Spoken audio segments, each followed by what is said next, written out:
బంగాళాఖాతంలో ఏర్పడిన తీవ్ర వాయుగుండం తీరం దాటింది. దీని ప్రభావంతో ఉత్తరాంధ్రలో భారీ వర్షాలు కురుస్తున్నాయి. ఇవాళ ఉత్తర కోస్తాలో పలుచోట్ల వర్షాలు, అక్కడక్కడ భారీ వర్షాలు కురుస్తాయని వాతావరణ శాఖ పేర్కొంది. భారీ వర్షాలకు నదులు, వాగులకు వరద పోటెత్తింది. అల్లూరి, అనకాపల్లి, పార్వతీపురం, మన్యం జిల్లాల్లో పలుచోట్ల రోడ్లపై నీరు ప్రవహించడంతో రాకపోకలు నిలిచిపోయాయి.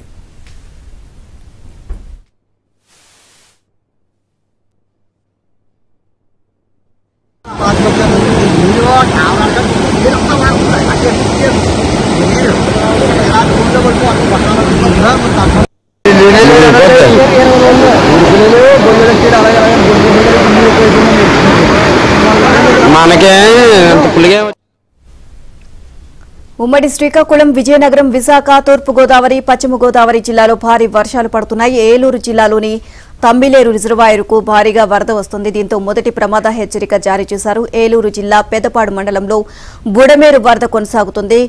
కడిమికుంటలో వరదలో చిక్కుకొని ప్రజలు విలువెల్లాడుతున్నారు. వారం రోజులుగా ప్రజలు నీళ్లలోనే జీవనం సాగిస్తున్నారు.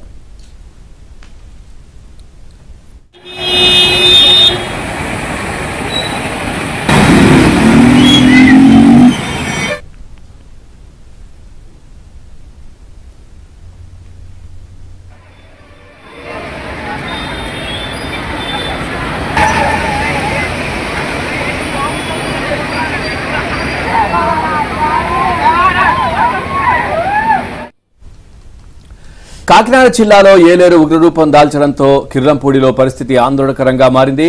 భారీ వర్షాలతో ఏలేరు కాల్వకు గండిపడ్డంతో 8 గ్రామాలకి వరద నీరు చేరడంతో 10,000 ఎకరాల్లో పంట నీట మునిగింది. ఇక భూపాలపట్నం, తిమ్మాపురం, శృంగరాయునిపాలెం గ్రామాల్లో కాలువ గండ్లు కొట్టుకోవడంతో ఆయా గ్రామాలు ముంపునకు గురై రాకపోకలు స్తంభించాయి. ఎస్సీపేట ముంపునకు గురైంది. దీంతో అధికారులు వరద బాధితులకు పునరావాస కేంద్రాలు ఏర్పాటు చేశారు.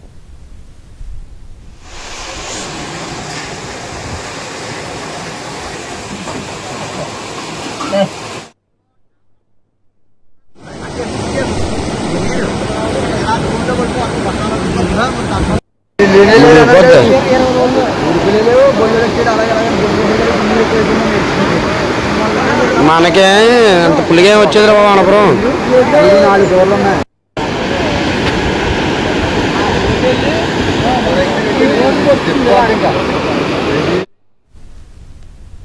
మరోవైపు పిఠాపురం నియోజకవర్గం గొల్లప్రోలు మండలంలోని ముంపు ప్రాంతాల్లో ఉప ముఖ్యమంత్రి పవన్ కళ్యాణ్, మాజీ ఎమ్మెల్యే వర్మతో కలిసి పర్యటించారు. నీట మునిగిన పేదల ఇళ్ల కాలనీకి బోట్లో వెళ్లారు.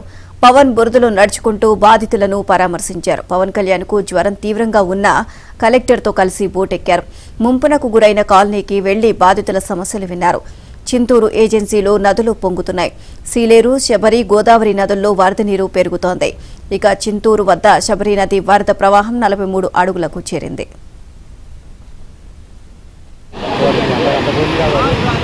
అమలాపురం పోయింది. పందానికి నీకు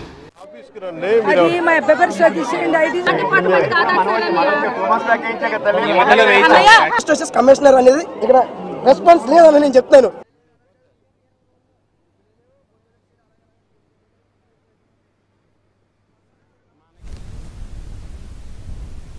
రెడ్డికా శ్రీకాకుళం జిల్లాలో 2,705 ఎకరాల్లో వరి పంటకు నష్టం వాటిల్లింది.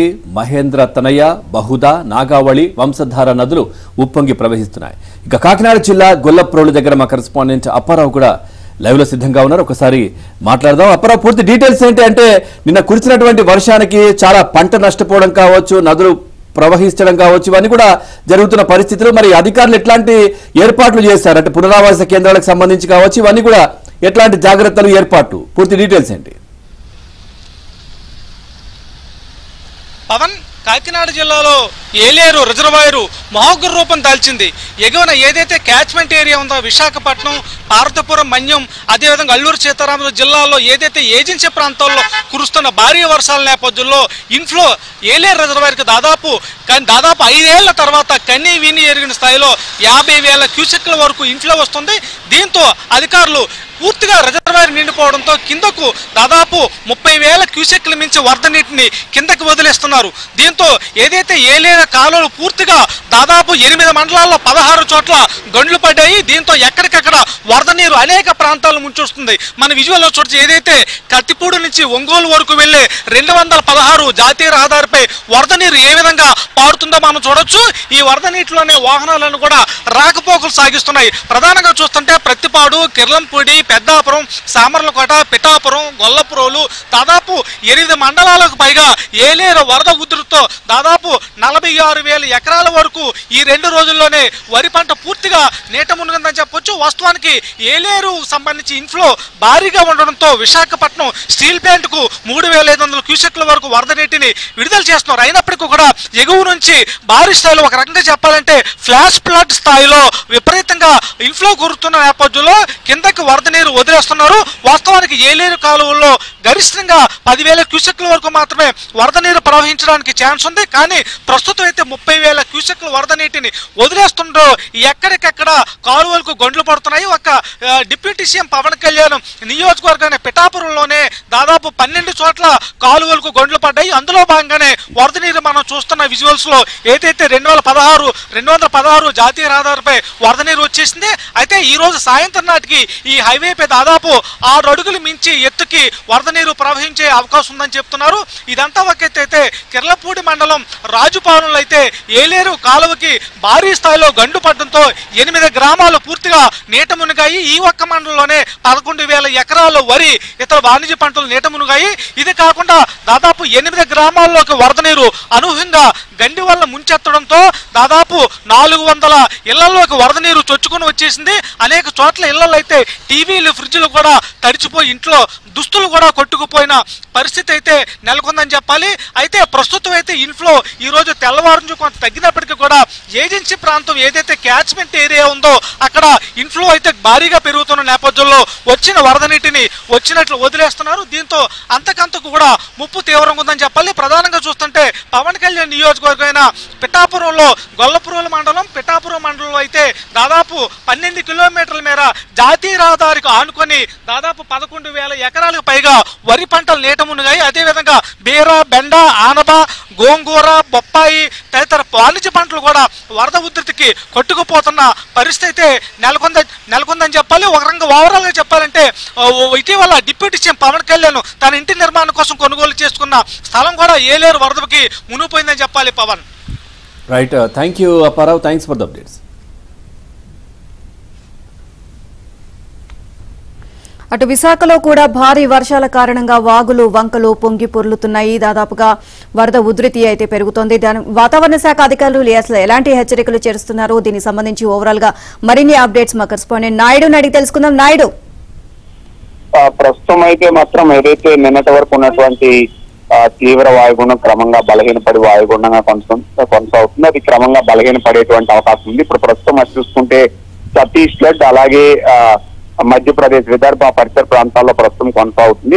ప్రధానంగా ఏంటంటే ఇప్పుడు ఆంధ్రప్రదేశ్ లో కొంతవరకు వర్షాలు అనేవి నిన్న మొన్నటితో పోలిస్తే తగ్గుముఖం పట్టేటువంటి అవకాశం ఉంది. దాదాపుగా చాలా వరకు తగ్గుతాయి అనేది మనం చెప్పొచ్చు. కానీ ఇప్పుడు ఏదైతే గోదావరి పరివాహక ప్రాంతం ఉందో ఈ ప్రాంతాన్ని అంతటికి కూడా ఇన్ఫ్లో పెరిగేటువంటి అవకాశం ఉంది. ఎందుకంటే నిన్న మొన్న హెవీ రైన్స్ అనేవి ప్రధానంగా ఏంటంటే ఏఓబి బోర్డర్ లో ఆల్రెడీ నిన్న దాదాపు కుంభవృష్టి కురిసింది. సుమారుగా 30 సెంటీమీటర్ల పైబడి వర్షం పడినటువంటి పరిస్థితి. ఈ నేపథ్యంలోనే అల్లూరు జిల్లాలో చాలా చోట్ల కట్ల తెగి లేకపోతే మార్గాలు కూలిపోవడం, కాజువేలు కూలిపోవడం, అలాగే అటు సీలేరు కావచ్చు, డొంకరాయి కావచ్చు, ఏదైతే ఏజెన్సీలో ఉన్నటువంటి అన్ని జలాశయాలు కూడా నిండుకుండలా మారే. ఇంట్లో ఎక్కువగా ఉండడంతో అవన్నీ కూడా దిగువకు వదిలిపెడుతున్నారు. ఈ నేపథ్యంలోనే అల్లూరు జిల్లా అలాగే ఇటు ఛత్తీస్గఢ్ ఈ ప్రాంతాలను ఆనుకొని ఏవైతే ఉన్నాయో ఇప్పుడు ఏలేరు కావచ్చు, అలాగే ఇటు ఉన్నటువంటి గోదావరి బెల్ట్ కావచ్చు, సో వీటికి భారీగా ఇన్ఫ్లో వస్తుంది. ఈ నేపథ్యంలోనే దిగువన ఉన్నటువంటి గోదావరి పరివాహక ప్రాంతం కావచ్చు, అల్లూరు జిల్లాలో కావచ్చు, చాలా చోట్ల ఇప్పటికీ కూడా వరద ఇన్ఫ్లో అనేది కొంతవరకు కొనసాగుతుంది. అయితే రెయిన్ యాక్టివిటీ అనేది మాత్రం కేవలం